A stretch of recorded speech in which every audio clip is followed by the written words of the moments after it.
And lastly, now this relates back to what we were talking about with Ben List and so forth. So we have a cancer drug, Yervoy, ipilimumab, that treats melanoma, and it was, when it was approved, it was, and also at the ASCO, was the first drug to show an overall survival in severe metastatic melanoma. So it might be more effective in less extensive disease. Well, let's just start out again with an overview of the label there. Is this first line, second line, third line? How is this, what indication is that approved for? This is approved for metastatic melanoma. We haven't really had satisfactory therapy for that disease.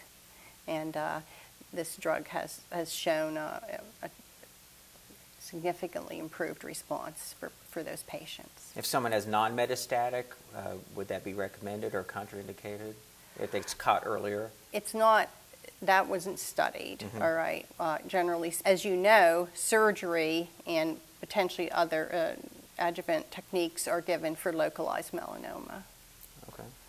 And now the concept of oncology drugs, numerous examples, we now know that numerous tumor types are not just lung cancer. There's numerous types of lung cancer. So we need genetic biomarkers for these cancers.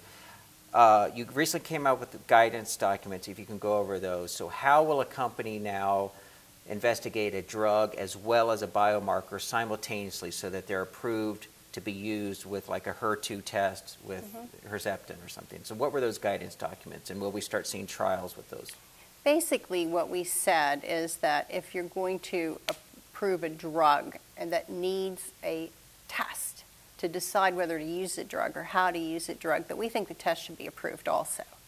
But we've been pushing for a long time for what we call companion diagnostics, in particular in cancer, to target tumors according to various genetic defects that they might have or other pathway issues. And so that's been going on for a long time. We're seeking enrichment by targeted therapy.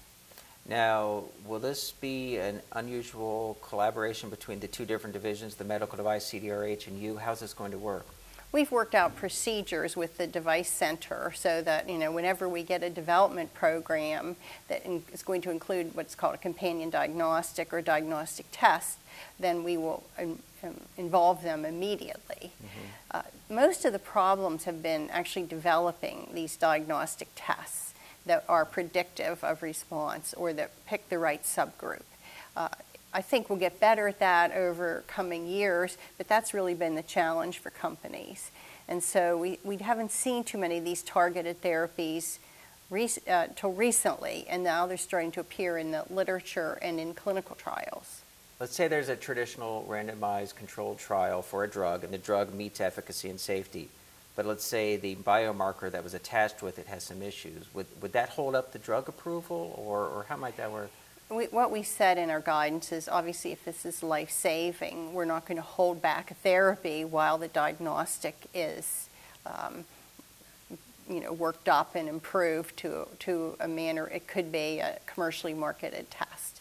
So we understand the needs of patients, and we're really responsive to the needs of patients. But there's an expectation then that that test will be improved to the point that it could be a marketed test. So then it would be available to the clinical community. So what's the real difference? I guess right now in drug labels that are approved, it's not conditional upon a diagnostic test. So will new labels be saying this drug is approved only if this test says that you have a genetic mutation? Is that going to be the main difference, that the label will factor in?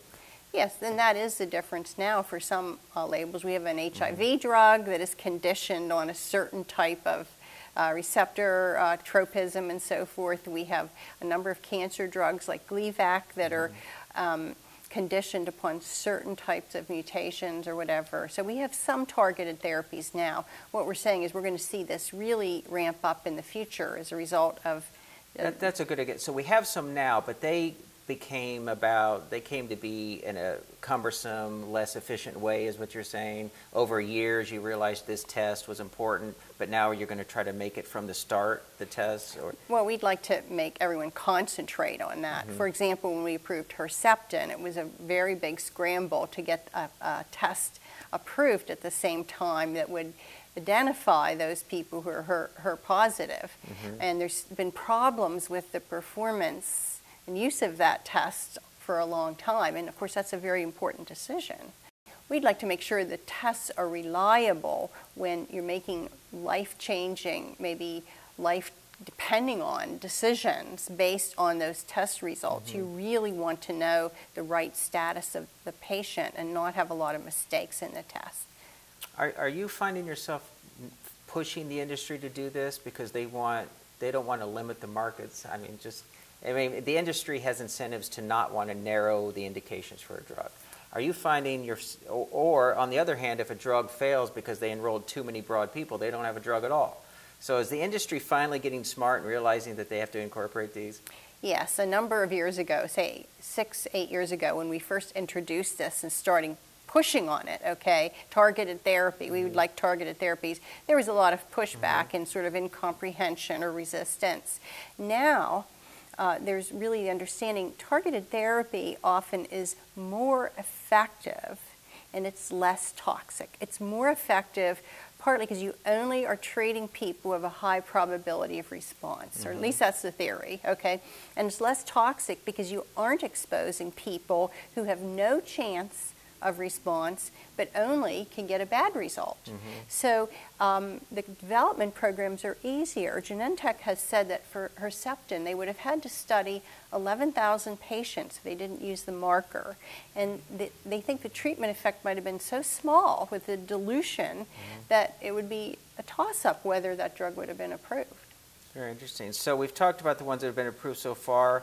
Can you talk about it's public information, what trials are in the works now, or maybe their drug applications have been submitted to you already? What other events might we see for the rest of the year or into the next year that might be similar, meeting a whole new unmet need, a drug that's a disease that's never been treated before? Do any come to mind? Or Well, there have been published in the literature studies in lung cancer and also BRAF inhibitors in melanoma that are targeted therapies that have had significant responses that have been published. We hope to see additional series of targeted therapies and really start making some progress in various cancers. But I'd like to say generally what we're seeing is a lot of innovation. We have... You had a chart if you want to talk about. Certainly. I thought you wanted to mention that. Do you have a it? lot of the press tries Yes. to maybe give the indication that the FDA is slow in holding things up, and you had a point to make there. Several points. Yes. All right, yeah. So we are seeing a lot of innovative drugs. In the past, we got a much higher proportion of what are called Me Too drugs, which are additional versions in a class, maybe the 13th version and the 14th and the 17th version in the same class of drug. And we're not seeing that now, and that's one of the reasons that the number of new chemical entities has gone down, because the industry isn't sending those to us.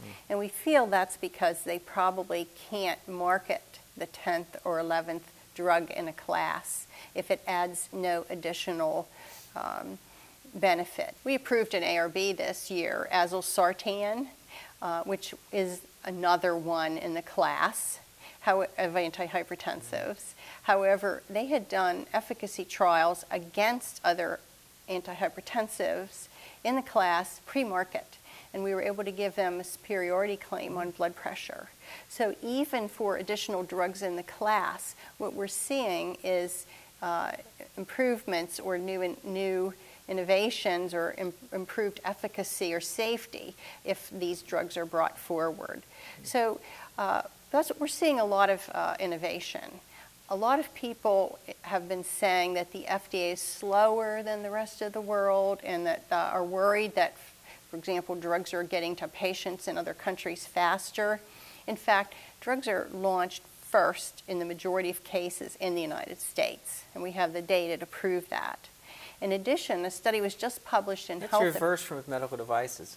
Oh. The medical devices get approved in Europe first. But Right. yeah. Well, they have a very different system Yeah, on medical devices. Yeah. Also, a study was recently published in Health Affairs about cancer drugs, new cancer drugs, because the oncology community really felt that European patients were seeing those drugs first and had the opportunity to be treated. And in fact, in the vast majority of cases, FDA has approved those cancer drugs first, and they are launched first in the United States in the vast majority of cases. So in fact, FDA approvals are actually very timely, and we're getting these drugs to the patients rapidly. All right.